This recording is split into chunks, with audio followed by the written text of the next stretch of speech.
안녕하세요. 뉴비전 미니스트리의 주민학생 성유가입니다. 질문 하나 하겠습니다. 다음 세대를 위해 우리가 할 수 있는 일은 무엇일까요? 세계관 특강. 다른 세계관을 너무 알려주는 자세히요. 네, 감사합니다. 네, 저는 그 일들 중에서 여러분에게 성경에 근거한 올바른 가치관과 방향성을 제시해 주는 일, 바로 세계관 특강을 하려고 합니다. 이 강의를 듣고 앞으로는 어떤 세계관으로 살아가야 할지 아는 지혜가 생겼으면 좋겠습니다.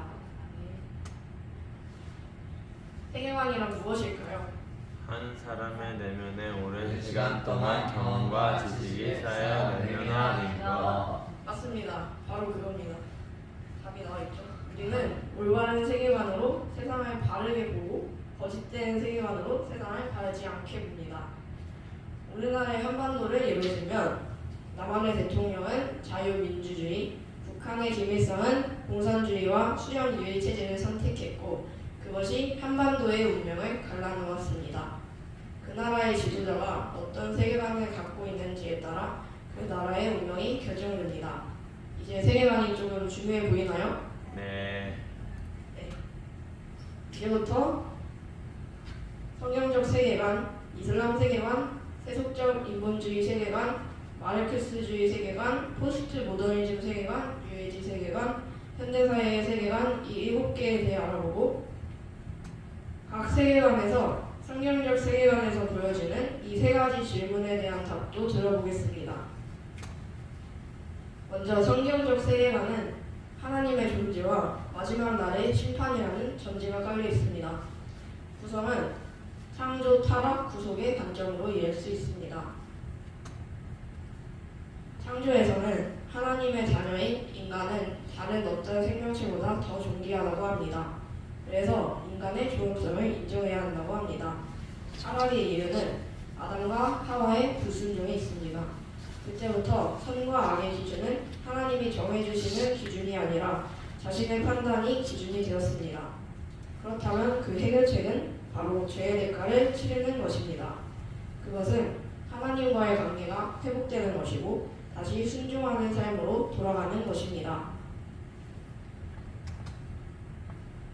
다음은 이슬람 세계관입니다. 이슬람은 복종이란 뜻이고 무슬림은 알라에게 복종하는 사람입니다. 여러분은 이슬람에 대해 어떻게 생각하고 있나요? 돼지고기 먹으면 죽여요. 네, 그리고 막 테러 집단이라고도 생각을 하죠. 네. 예, 이슬람의 기원은 메카에서 상인이었던 무함마드에게 알라의 천사가 나타났는데 그때 무함마드가 천사에게 직접 전해듣고 이야기한 내용이 꾸란이 된다는 것입니다. 3가지 질문 답 1번을 보면 온 세상과 인간은 알라라는 신이 만들었지만 성경이 하나님과는 달리 인간을 복종하는 종으로 살도록 만들었다고 합니다. 2번은 읽어볼까요? 시작! 인간이 사는 이 세상에는 왜 악이 존재하는가? 인간이 복종하지 않고 알라의 뜻을 돌아섰기 때문. 맞아요. 인간이 복종하지 않고 알라의 뜻에 돌아섰기 때문입니다. 그리고 3번은 알라에게 복종하지 않는 사람들을 폭력적인 방법을 사용해서라도 다시 복종하게 만들면 해결됩니다. 심지어 그 폭력을 거룩한 전쟁이라고도 합니다. 세속적 인본주의 세계관을 보겠습니다. 이 세계관에서는 눈에 보이는 현실 세계관이 존재한다고 믿고 죽음 이후의 세계는 판타지일 뿐이라고 합니다. 이 세계관을 이해하기 위한 개념에는 자연주의, 물질주의, 과학주의, 이성주의가 있습니다. 자세한 건 PPT를 봐주시고 5초 후에 넘어가겠습니다. 5, 4, 3, 2, 1 넘겨주세요. 네. 3가지 질문에 답을 보겠습니다. 1번, 진화론이 인간의 기원이라고 믿습니다. 인간은 우주의 시작 어디쯤에서 단순한 형태의 생명체가 우연히 생겨나 진화된 거라고 합니다. 세속적 인본주의자들은 그 진화는 아직도 진행 중이고 인간은 그 진화를 스스로 통제할 수 있다고 합니다. 이번 답은 불충분한 과학 발전, 인간의 불완전한 진화, 존재가 증명되지 않는 신이 원인이라고 합니다.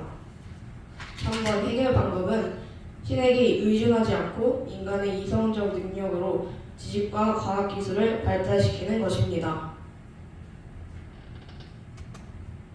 마르크스주의 세계관은 말 그대로 칼 마르크스라는 철학자의 사상입니다.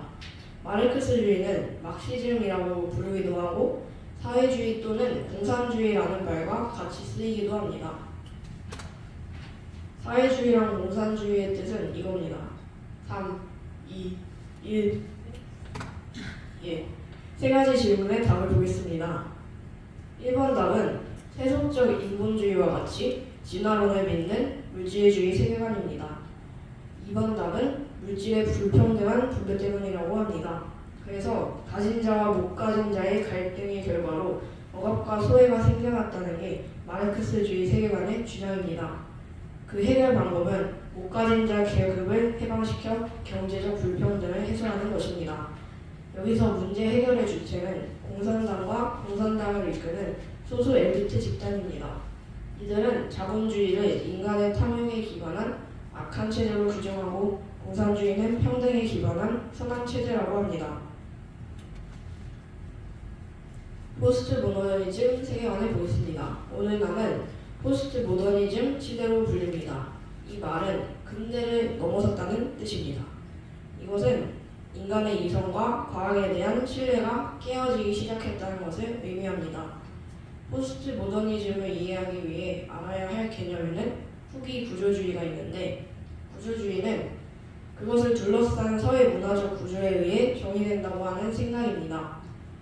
예를 들어 여자가 왜 그래? 라는 질문이 있다면 우리는 이 질문을 단지 저 여성이 이 행동을 한 이유가 뭔지 정말 궁금해서 물어본 거라고 생각하지 않고 유교사회의 가부장적인 문화와 사회구조를 통해 그 질문의 여자를 이해하는 것과 같습니다.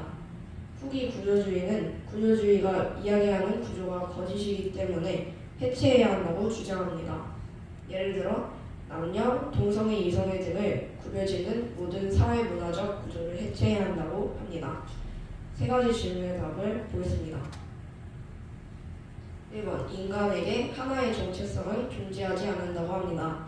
포스트 모더니즘의 명제가 적용되는 말을 하나 예로 들자면 내가 생각하는 내 정체성은 남자이지만 네가 생각하는 내 정체성은 여자가 있습니다. 2번은 배타적이고 비관용적이고 포용하지 못하는 태도가 문제의 근원이라고 합니다. 종교는 억압적이라고 받아들입니다. 그 해결 방법은 나와있죠? 대화. 서로 대화를 통해 가장 좋은 합의점을 찾는 것입니다. 이것은 너도 나도 자기 소신에 옳은 대로 사는 혼란을 가장 작게 하고 조화롭게 살기 위함입니다. 뉴에이지 세계관을 보면 뉴에이지는 동양 종교인 불교와 힌두교의 영향을 받은 현대판 신비주의라고 보면 됩니다. 각각의 세계관은 나름대로 주장하는 바가 뚜렷하게 구분될 수 있지만 뉴에이지 세계관은 어떤 핵심적인 신념체계를 가지고 있다고 말하기 어렵습니다. 그래도 뉴에이지 운동이 피어나고 있는 다양한 모습들이 오늘날 새로운 라이프 스타일로 생활 속에 스며들어 있기 때문에 뉴에이지 세계관을 하나의 세계관으로 봅니다. 질문의 답을 보겠습니다. 1번 각 사람은 모두 영성을 가졌기 때문에 하나의 작은 신이라고 합니다. 또 이 세상의 모든 것이 영성을 가지고 있다고 생각합니다. 그래서 모든 것을 그에 맞게 대우하는 것이 특징입니다. 인간은 명상과 수련을 통해 신적 특성을 높아지게 할 수 있습니다. 2번 답을 한번 읽어봅시다. 시작. 인간의 작고 이기적인 자아. 인간의 작고 이기적인 자아 때문에 우주적인 자아와 소통이 잘 안 돼서 악이 생긴다고 합니다. 그래서 인간과 우주 만물 모두가 조화를 못 이루고 더 나은 초월적 단계로 나아가지 못하는 것입니다. 3번은 작고 이기적인 자아로부터 자유하는 것입니다. 자유는 요가와 명상 등의 훈련을 통해 얻으면 됩니다. 이것은 불교의 해탈과 비슷합니다. 인간은 살면서 악한 일을 하면 악한 보응을 받는 과정에서 업보를 쌓게 됩니다. 지금 살고 있는 세상에서 절제와 수련으로 자신의 업보를 씻어내면 윤회의 굴레에서 벗어나 평화와 행복의 상태에 도달합니다. 그러므로 누군가 고난을 겪고 있는 것은 전생에 잘못을 해서 업보를 씻기 위해 고난을 받는 것입니다. 마지막으로 현대사회의 세계관에 대해 알아보겠습니다. 대표적으로 현대사회를 지배하고 있는 성경적 세계관과 인본주의 세계관이 현실에서 어떻게 적용될까요? 먼저 자살에 대한 두 입장을 봅시다. 성경적 세계관에서는 뭐라고 하나요? 죄. 그렇습니다. 인간의 존엄성을 훼손하는 것이고 창조주 하나님이 주관하고 있는 생명의 영역을 침범하는 반역이기 때문입니다. 인본주의 세계관에서는 영혼이나 죽음 이후의 세계는 판타지에 불과하고 내 생명은 나의 것이기 때문에 살아도 불이뿐이고 살 이유가 없으면 할 수 있다고도 합니다. 결혼은 어떨까요?